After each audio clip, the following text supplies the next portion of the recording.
జోగులాంబ గద్వాల జిల్లాలో children's day సందర్భంగా ICDS ఆధ్వర్యంలో నిర్వహించిన మారథాన్ ర్యాలీని ఎస్పీ కృష్ణ జెండా ఊపి ప్రారంభించారు। ఈ కార్యక్రమంలో DM and HO Rajender Kumar, ICDS అధికారులు, విద్యార్థులు పాల్గొన్నారు।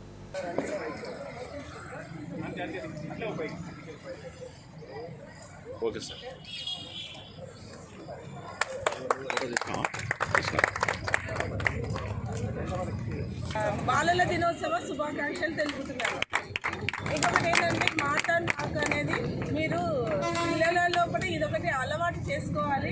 ఎందుకంటే మీ పిల్లలు ఎప్పుడైనా ఎక్సర్సైజ్ చేస్తూ ఉంటే ఆ బాడీ అనేది మీకు మంచి అంటే ఎక్సర్సైజ్తో పాటు మీ ఆరోగ్యం మంచిగా ఉంటుంది, అదేవిధంగా మీ బాడీ ఫిట్గా ఉంటుంది। మీరు నేర్చుకోవాలి, ఆటలలో మీరు పర్ఫెక్ట్గా ఉండాలి। అదేవిధంగా ఈ రన్నింగ్ కానీ జాగింగ్ కానీ చేయడం వల్ల మీకు ఆరోగ్యపరంగా మంచిగా ఉంటుందని నేను మీకు తెలియజేస్తున్నాను। అదేవిధంగా ఇక్కడికి వచ్చిన మీడియా మిత్రులకు, అదేవిధంగా పత్రికా విలేకరులకు అందరికీ మా ధన్యవాదాలు। ఐసిడిఎస్ డిడబ్ల్యూ తరఫున నేను ధన్యవాదాలు తెలియజేసుకుంటున్నాను। అదేవిధంగా మరొకసారి మీ అందరికీ బాలల దినోత్సవ శుభాకాంక్షలు తెలియజేస్తున్నాను।